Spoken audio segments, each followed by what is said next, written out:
ಈಗ ಅನು ಫಸ್ಟ್ ಬಂದಾಗ ಈ ಬ್ಯಾಂಗ್ಳೂರ್ಗೆ ಒಂದು ಬದುಕನ್ನ ರೂಪಿಸ್ಕೊಳ್ಬೇಕು, ಬದುಕನ್ನ ಒಂದು ನಾನು ಕಂಡ್ಕೊಳ್ಬೇಕು ಅಂತ ಬಂದಾಗ ನೀವು ಇಂಥದೇ ಒಂದು ವೃತ್ತಿಯನ್ನು ಚೂಸ್ ಮಾಡಬೇಕಂತ ಬರಲಿಲ್ಲ.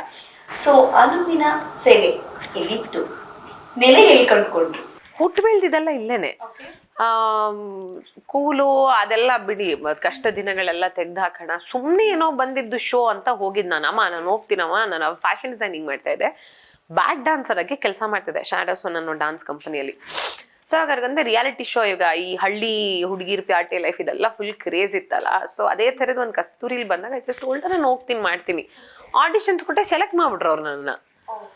I did not expect, because every time ರಿಜೆಕ್ಷನ್ನೇ ನೋಡಿದ್ದೀನಿ ನಾನು. ಯಾವತ್ತು ಫಸ್ಟ್ ಬಂದಿದ್ದು ಅದೇನೋ ಒಂಥರ ಮುಂದೆನೇ ಇದ್ದಿದ್ದು, ಸ್ಕೂಲ್ಗಳಲ್ಲೂ ನಾನು ಫೇಮಸ್ ಇದ್ದಿದ್ದು, ಕಾಲೇಜಲ್ಲೂ ಫೇಮಸ್ ಯಾವತ್ತೂ ಇಲ್ಲ. ನನ್ನ ಪ್ಯಾಡಿಗೆ ನಾನು ಇರ್ತಾ ಇದ್ದೆ. ನಾನು ಇದಾಗಲ್ಲ ಅನ್ಕೊಂಡು ಬಂದೆ, ಅದು ಏನೋ ಗೊತ್ತಿಲ್ಲ ಆಯಿತು.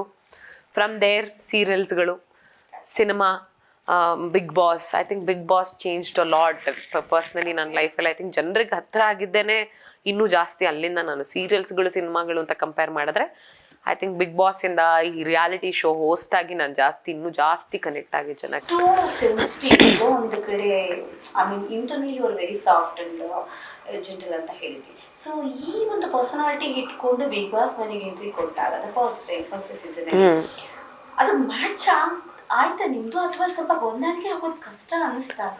ಸಿಕ್ಕಾಪಟ್ಟೆ emotionally I was very very vulnerable. ನಾನು ಎಷ್ಟೋ ಕಡೆ ಹೇಳಿದ್ದೀನಿ, ಅದು ಡಿಪ್ರೆಷನ್ ಫೇಸ್ ಅಲ್ಲಿ ಇದ್ದಿದ್ದು ನಾನು ಅವಾಗ. ಬಿಗ್ ಬಾಸೇ ಬೇಡ ಅಂತ ಹೇಳ್ತಾ ಇದ್ದೆ ನಾನು. ನಮ್ಗೆ ನಮ್ಮ ಪ್ರೀತಿಯ JD ಅವರು ಫೋರ್ಸ್ ಮಾಡಿ 1 ತಿಂಗಳು ನನ್ನ ಬಿಟ್ಟು ಬಿಡದೆ ಕನ್ವಿನ್ಸ್ ಮಾಡಿ ಮಾಡಿ ಮಾಡಿ ಮಾಡಿ ಕಳ್ಸಿದ್ದು.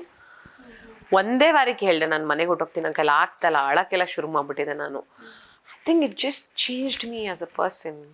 ಹಾಫ್ ಸೀಸನ್ ಆದ್ಮೇಲೆ ಅದು ನಾನೇನಾ ಅನ್ನೋಂಗೆ ಅಷ್ಟು ಸ್ಟ್ರಾಂಗ್ ಆದೆ ನಾನು. ಐ ಥಿಂಕ್ ಇವತ್ತಿಗೆ ಇಷ್ಟು ಸ್ಟ್ರಾಂಗ್ ಆಗಿ ನಮ್ಗೆ ಏನೇ ಸಾಫ್ಟ್ ಸೈಡ್ ಇದ್ರೂ ಸಹ ನನಗೆ ಇಷ್ಟು ಐ ಆಮ್ ಸ್ಟ್ರಾಂಗ್ ಮೆಂಟಲಿ ಅಂತ ಅಂದ್ರೆ it is all because of Bigg Boss season 5. ನಾನು ಅದಕ್ಕೆ ಯಾವಾಗ್ಲೂ JD ಥ್ಯಾಂಕ್ ಯು ಅಂತ ಹೇಳ್ತೀನಿ. ಅವತ್ತು ನಾನು ಆ ಡಿಸಿಷನ್ ಮಾಡಿರ್ಲಿಲ್ಲ ಅಂದ್ರೆ ಪ್ರಾಬಬ್ಲಿ ಇವತ್ತು ನಾನು ಈ ರೀತಿ ನೀವು ನೋಡ್ತಾನೆ ಇರ್ಲಿಲ್ಲ.